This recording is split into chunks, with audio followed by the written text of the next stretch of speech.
네, 김차동 FM 모닝쇼 함께하고 계십니다. 일요일 4부 이 시간은 또 특별한 코너가 준비되어 있죠. 바로 굿모닝 인문학 시간인데요. 여러분도 이 코너 많이들 좋아하십니다. 원광대학교 HK플러스 동북아시아 인문사회연구소와 함께하는 찾아가는 인문학 이충훈 아나운서가 다녀왔습니다. 어서 오세요. 안녕하세요. 반갑습니다. 부러워요. 현장에서 직접 이렇게 교수님들하고. 네. 그리고 또 편집하시면서 또 다시 또 공부하시고. 그렇죠. 네. 대단합니다. 굿모닝 인문학 덕분에 저희 빈곤한 어떤 철학이 차곡차곡 쌓여가는 기분이 들어서 참으로 나날이 기쁜 마음이 들고 있습니다. 많이 깊어졌어요. 오늘 주제는요? 요즘 대한민국도 마찬가지지만 그 청년을 정말 우리가 소중하게 생각하고 청년에 대한 어떤 그 정책이라든지 여러 가지 일자리라든지 이런 것도 고민을 많이 하잖아요. 네. 그래서 오늘은요, 그 중국의 문학가이자 사상가이자 철학가인 루스윈을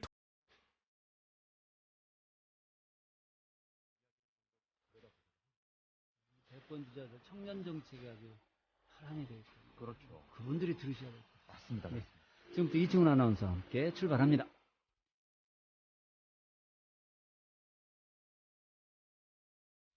원광대학교 HK플러스 동북아시아 인문사회연구소와 함께하는 찾아가는 인문학, 굿모닝 인문학. 오늘 이용범 교수님과 함께하겠습니다. 안녕하세요, 교수님. 반갑습니다. 네, 안녕하세요. 원광대학교의 이용범입니다. 교수님, 오늘 주제가 아이들을 구하라, 그리고 부제가 청년을 위한 루스윈의 투쟁입니다. 루스윈은 중국의 문학가이자 사상가이잖아요. 루스윈의 이야기를 통해서 오늘 어떤 이야기를 펼쳐주실 텐데, 우선은 당시의 시대상과 더불어서 간단한 이야기를 한번 좀 들어볼까요?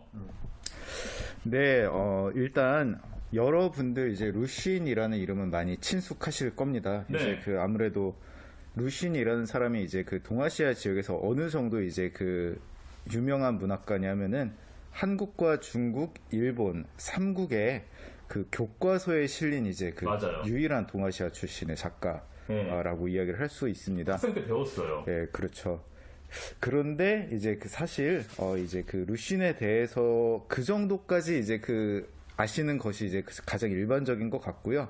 좀 더 이제 시대상과 결부해가지고 많은 이야기를 해보자면은 루신 같은 경우에는 이게 근대 사람으로 이제 알려져 있지만 사실 동아시아 지역의 이제 20세기 초반 같은 경우는 이전 시대로부터 이제 새로운 이제 시대인 근대로 이렇게 넘어가는 전환기였었습니다. 네. 그래서 무슨 뜻이냐면은 한국으로 비하면 이런 거예요. 그러니까 조선 시대 태어난 사람이 갑자기 이제 식민지를 맞이하게 된 그런 이제 엄청난 변화가 일어나는 것인데, 루신 같은 경우도 이제 청나라 때 태어난 사람입니다.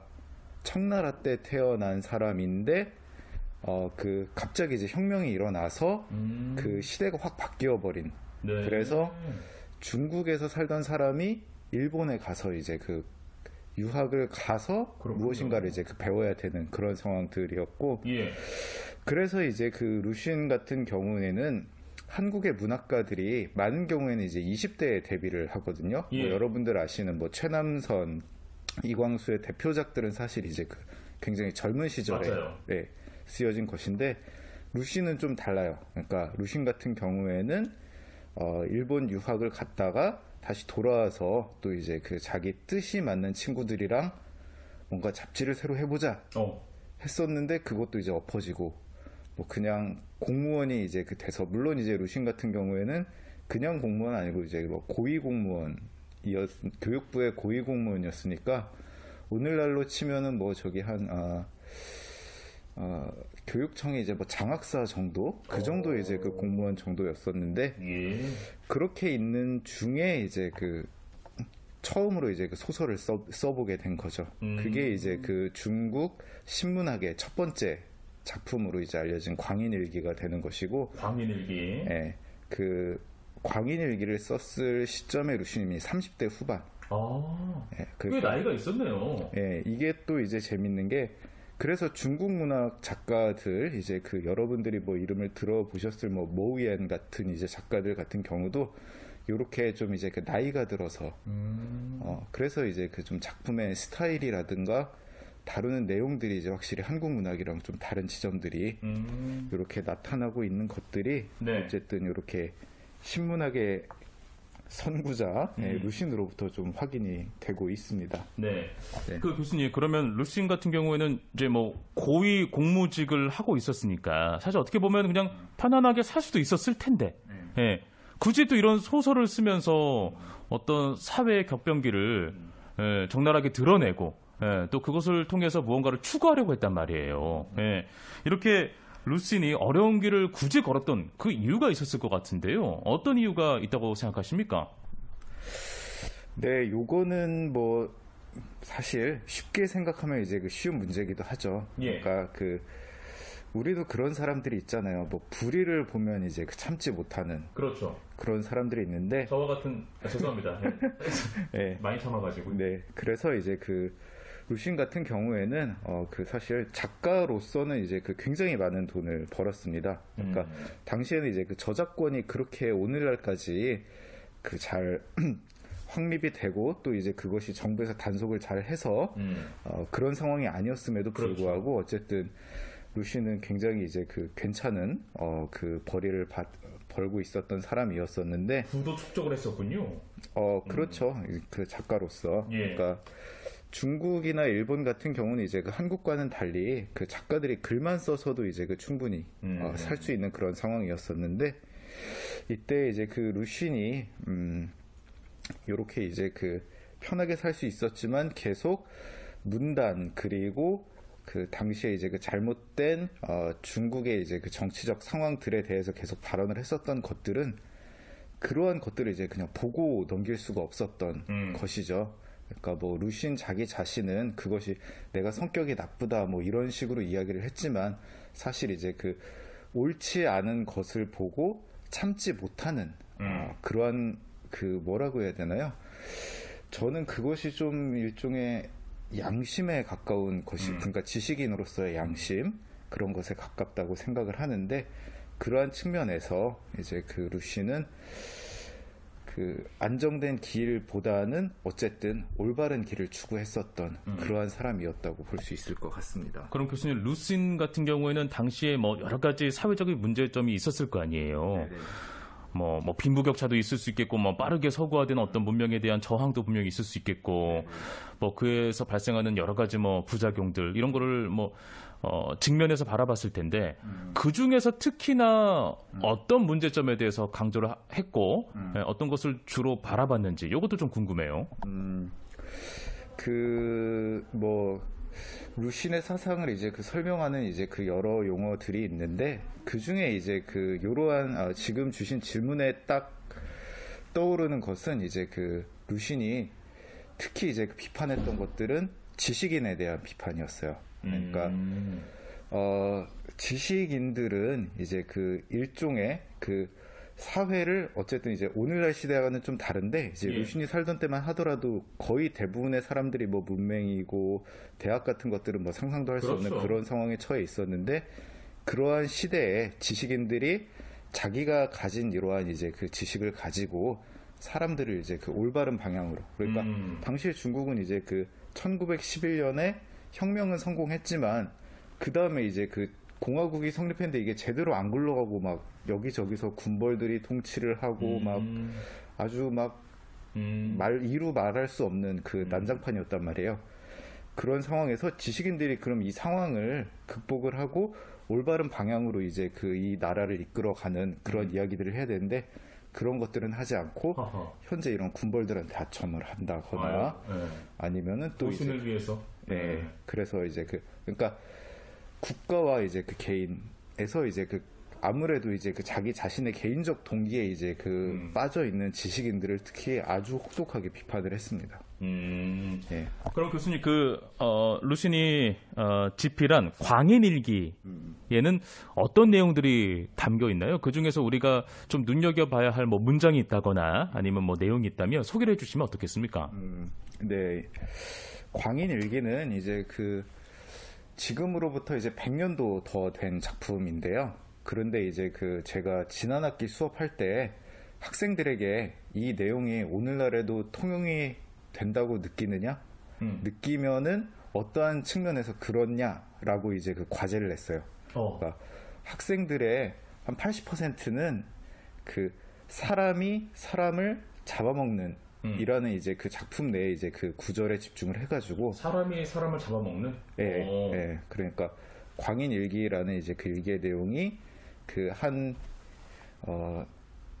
잠깐 이제 그 정신착란 증세가 온 한 사람이 이제 그 자기가 쓴 일기를 그 또 다른 그 작중 화자인 내가 가서 보고서 이제 그 내용들을 이제 그 읽는 형식이거든요. 작품이 액자식 작품인데 그 내용 중에 이제 그 미친 사람이 깨달은 것 중에 하나가 현재 이제 그 중국 사회는 그 사람을 이제 그 억압하는 특히 이제 그 봉건적인 뭐 예교 인습의 질곡에 이제 그 사로잡혀서 사람을 이렇게 괴롭히고 결국은 이제 사람을 죽게 만드는데 그것을 인지하지 못하고 있다라는 이제 그 이러한 맥락인데 그래서 이제 학생들이 그 오늘날 사회에서 그 찾은 사람이 사람을 잡아먹는 현상은 인터넷 댓글들. 그러니까 그 이게 한국도 이제 그 인터넷 댓글 문제가 심각했었잖아요. 뭐 그러니까 지금은 아예 그냥 그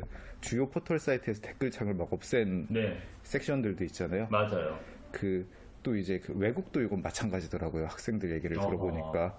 그래서 이러한 것들에 대해서 루신의 광인일기는 오늘날 읽어도 충분히 이제 그 가치를 지닌다라고 볼 수가 있겠습니다. 네, 알겠습니다. 어쩌면 그 광인일기라는 것은 루신의 전환점이라고도 생각이 드네요. 루신의 어떤 인생에 그렇죠. 완전히 전환하는 그런 시점이라고 생각이 되는데요. 그러면 광인일기 후에 그 루신의 행보도 궁금한데요. 어떤 행보를 걸어왔습니까? 네, 이제 그 광인일기가 발표되는 이제 그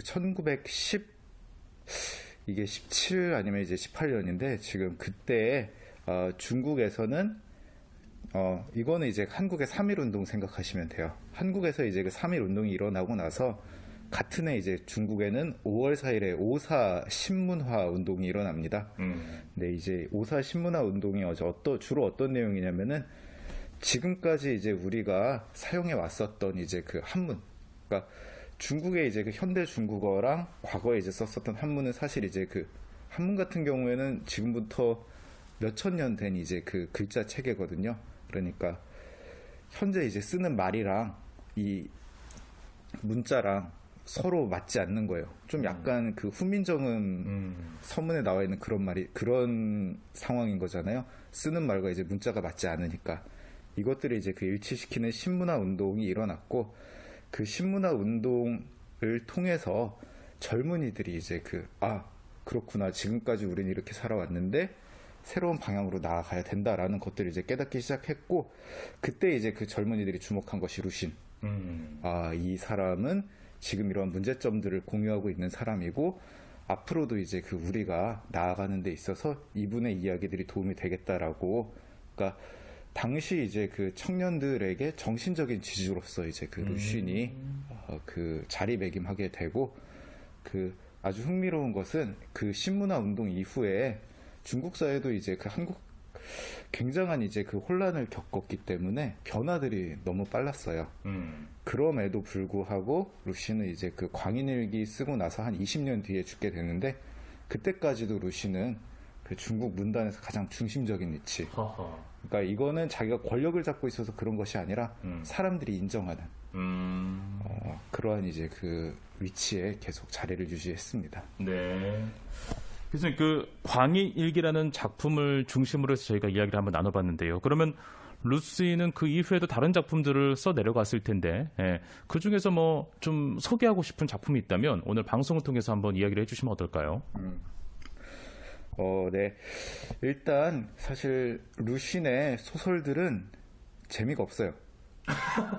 네, 그렇기 때문에 제가 소설을 추천드리진 않습니다. 왜 그러냐면은 이게 아무리 이게 그 내용들이 오늘날 통용될 수 있는 것이 있다라고 하더라도 100년 전이고 또 이제 그 한국이 아닌 상황들이고 또 이제 그 막 루신 작품의 주제들은 그 읽으면 사람을 좀 이제 그 불쾌하게 만드는. 근데 이제 이 불쾌함은 내가 불쾌한데 왜 불쾌하게 되었을까? 그것은 이 작품이 다루고 있는 이러한 문제 때문이구나라는 일종의 좀 깨달음으로 인도하는 방식이기 때문에 소설은 좀 이제 그렇게 재미가 없고, 대신에 이제 추천드릴 만한 것이, 루신의, 들풀이라는, 아주 얇은 작품집이 있습니다. 이거 한 권에 10,000원도 안 하는 작품집인데요. 예, 예. 근데 이제 내용이, 이거는 이제 전기 루신과 후기 루신을 나누는 아주 중요한 이제 위치에 있다라고 이제 말하시는 작품집인데, 어떠한 내용들이냐면은,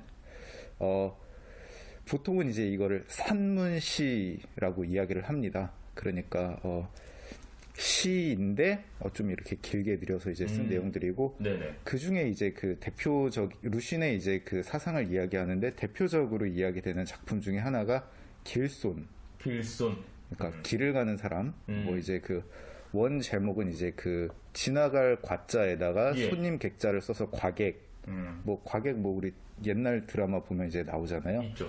그런 이제 존재고, 그러니까 어떠한 이제 고난을 겪고, 굉장히 이제 고난을 겪고, 지금 이제 계속 길을 가고 있는 사람인데, 이 사람이 그토록 지쳤음에도 불구하고 나는 저 앞에 내가 가야 할 곳이 있기 때문에 계속 이제 이 길을 걸어가겠다라는 이제 루신의 강한 의지를 보여주는, 그래서 뭐 이 과객의 형상을 루신이 자기 자신을 형상화한 것이다 라고 보는 연구자들도 좀 많이 있습니다. 해서 루신의 소설보다는 요런 이제 좀 약간 소프트한 쪽을 보시면은 재미도 있고, 또 이제 루신에 대한 이해도 깊어질 수 있는 좋은 계기가 될 것 같습니다. 우리가 그동안 루신에 대해서 교과서에만 잠깐 배웠는데, 오늘 교수님 통해서 다시 한번 루신이라는 인물은 어떤 인물인가를 통해서 좀 배울 수 있었던 시간이었던 것 같아요. 그럼 교수님, 루신의 어떤 사상, 그리고 저서를 통해서 현대 사회를 살아가고 있는 우리에게 우리가 가져야 할 메시지는 뭐라고 생각하시는지 교수님께서 간단하게 한번 좀 설명하고 마무리 지으면 어떨까요? 네, 이게 사실 중국의 작가지만, 이 인간의 이제 보편성이라고 해야 될까요? 이제 그가 이제 던져주는 메시지들이 오늘날 한국 사회에도 당연히 통용될 수 있는 지점들이 있는데, 그 중에 이제 대표적인 것으로 저는 역사적 중간물이라는 이제 사상을 좀 이제 강조를 하고 싶습니다. 이것이 무엇이냐면은, 비유를 하자면은 이 어떠한 시대는 그 이전 시대랑 좀 이제 확실히 다른 시대들이 있잖아요. 뭐 예를 들어서 인터넷이 발명된 시대와 이제 이전과 이후 시대가 이제 나뉠 수가 있는 것처럼, 그러한 시기인데, 루신 같은 경우에 이제 아까 말씀드렸듯이 청나라 때 태어난 사람이잖아요. 근데 청나라 같은 경우는 이제 점점점 이제 몰락할 수밖에 없었던 이제 많은 문제점들을 안고 있었던 시대, 그리고 이제 그 문제점으로부터 개인이 많은 고통을 이제 받게 되잖아요. 그런데 이제 그러한 고통을 자기 자신은 받았지만, 나의 이제 후속 세대들, 어린이들, 청년들은 내가 겪었던 이러한 힘든 것들을 겪게 해서는 안 된다. 그렇다면은 나는 이러한 현재 사회 문제점에 대해서 공격을 하고 비판을 하고 그것들을 바꿔 나가서 이 뒤에 오는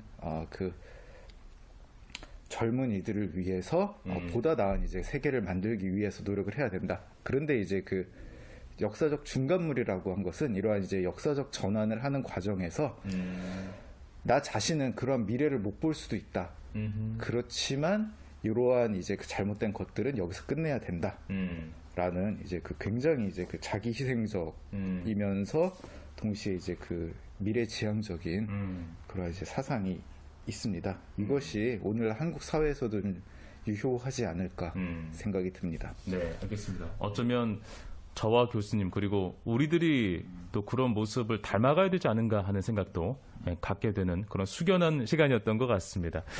자, 오늘은 루신에 대해서 다시 한번 짚어보고 또 새로운 이야기들을 살펴보는 재밌는 또 유익한 시간이었던 것 같습니다. 원광대학교 HK+ 동북아시아 인문사회연구소와 함께했습니다. 찾아가는 인문학, 굿모닝 인문학 이용범 교수님이었습니다. 오늘 고맙습니다. 감사합니다.